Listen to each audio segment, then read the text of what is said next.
Bonjour, je m'appelle Anaïs Andrieux, je suis orthophoniste en Martinique. Alors Anaïs, première mission à Madagascar avec Audition Solidarité. Est-ce que tu peux me faire un petit peu un constat d'orthophonie, ce que tu as pu voir, ce qui s'est passé depuis 4 ans et après ce que tu as fait aujourd'hui?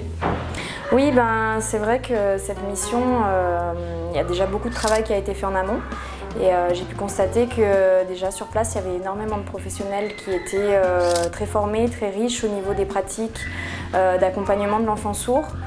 Donc beaucoup de choses à mettre en place et aujourd'hui, comme tout professionnel, ils avaient envie de poursuivre leur formation et d'avoir un petit peu du renouvellement d'informations, de nouvelles idées et c'est ce qu'ils attendaient, c'est ce qu'on leur a apporté, mais avec une base déjà très très solide.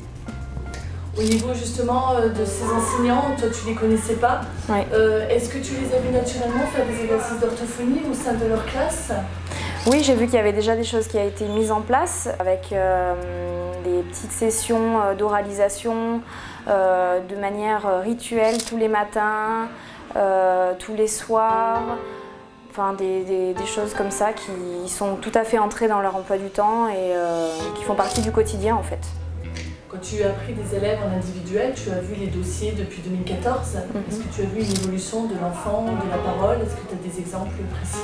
Oui, j'ai eu la chance sur les 2 derniers jours de voir des grands qui avaient une vingtaine d'années, donc qui ont eu des appareils, qui ont eu un premier appareillage il y a 4 ans, avec un suivi assez intensif à l'école déjà au départ. Je me rends compte que là, ils sont dans un parcours de professionnalisation et d'insertion dans la société de jeunes travailleurs. Donc ça, c'est vrai que c'est vraiment une grande satisfaction, je pense, pour Audition Solidarité, de voir ça et pour toute l'équipe de l'école.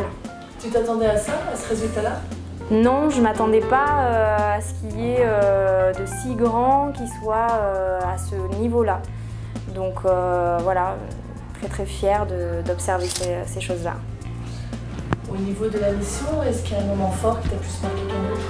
Non, il y a des moments forts tous les jours, mais après, on va dire que cette mission-là, j'ai pu être en contact un peu plus avec les professeurs et les moments forts que je vivais avec eux, c'est quand justement je pouvais me mettre en retrait et les observer travailler de manière tout à fait autonome et tout à fait juste en fait dans leur méthode. Donc ça, c'était vraiment un moment fort, oui, de les voir en autonomie.